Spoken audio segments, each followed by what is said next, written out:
Good evening. Today we're going to talk about Snus. This is going to be a quick intro video for people who don't know what it is. I've had people in person ask me about it because I've been using it lately. I thought I'd do a quick little video because why interact with people in real life when I can make a YouTube video? Okay, what is it? It's basically snuff style tobacco, pulverized, in a little tea bag. Originally it was done loose and you'd roll it in your hands, use a device, and pack it in loose, but someone in the late 70s decided to put it in a little tea bag. That's a great invention. Now, what makes it different than American style, or even other European styles of chewing or dipping tobacco, is instead of being fire cured, it's pasteurized. Now, this is a more difficult and time-consuming process, so it's more expensive, but that doesn't really show up to the end user because most of the price of tobacco comes from taxes these days. Now, what's actually in there? Actually, it's a wonderful thing about Swedish snus is, in Sweden, it's treated as a food product legally, so they have to have an ingredients list. That is something you will never see on an American tobacco product, an actual ingredients list. I don't know, maybe American Spirits have that, something like that, but not any major brand I've ever seen. What do you got? Water, water. Tobacco, surprise, surprise. Taste enhancer, sounds mysterious. Parentheses, salt. And then you got propylene glycol, which is a common food additive. In fact, it's the primary ingredient in electronic cigarette e-juice. It's mostly propylene glycol. So pretty safe stuff there. Yeah, switch brands halfway through, or flavors halfway through.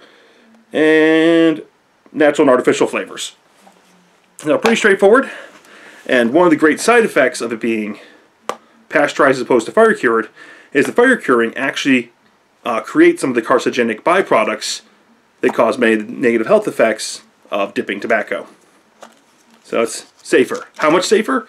There's a lot of different studies. Some of the studies look really good, make it look like it's way, way safer, or almost complete. It's not going to be completely safe, obviously. It's still tobacco, but the studies, though, they have the unfortunate case that the studies are largely funded by the tobacco industry in Sweden, which makes them suspect, but there's no one else doing studies, and they are being done by independent universities. So, and some of the independent studies seem to support the claims of the ones that are industry-backed. So, just because something's backed by industry doesn't mean you should never trust it. You just have to be extra cynical. So now, how do you use it? Now, it's simple. You pack it under your lip, upper lip. I don't know why you don't use it in the bottom lip, but you don't. And like I said, it doesn't produce any extra saliva, unlike other forms of tobacco, so it doesn't make you spit. And really, no one's going to know it's there unless they pay really close attention that, it's something packing your lip and you may talk a little funny out of the side of your mouth. Now, the reaction with it with your saliva actually makes it a little bit basic, like it's the opposite of acidic. So it does burn. The general unflavored ones I found aren't too bad. The only type I've used other than that are the mint ones. This is the, where's my lid? Oh, it's on the bottom.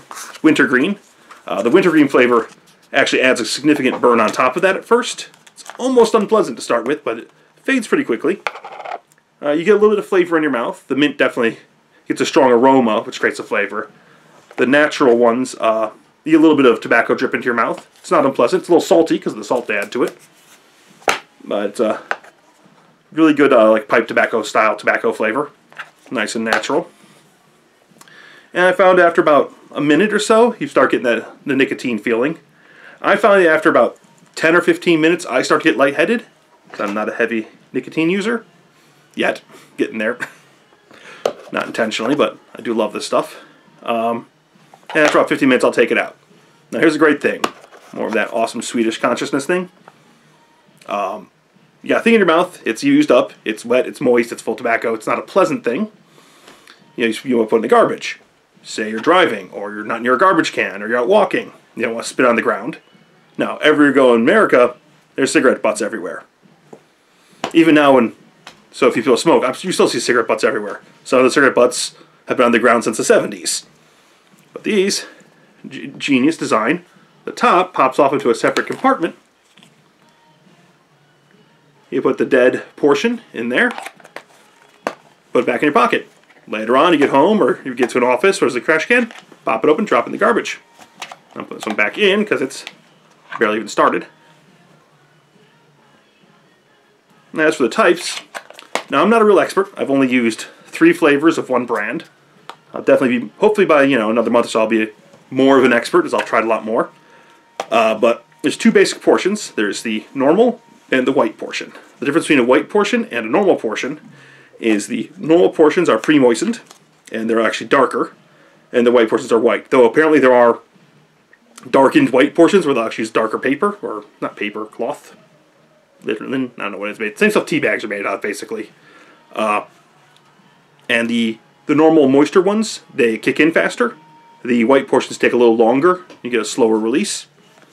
And then they make them also in different sizes. Some are longer and thinner for the same amount, and a little more discreet. You won't even have a slight talking out of your corner of mouth effect.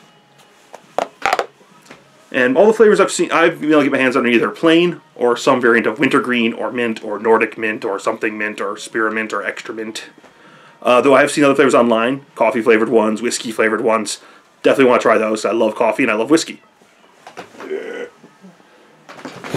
always have a bottle of good scotch next to my desk, so I'm a scotch drinker. Yeah, and that's good for the intro. I'll probably record a video in a few minutes, just going over the basics of snuff, and the same sort of basic rundown, and more to come later. Looking forward to bringing you guys along on this little adventure.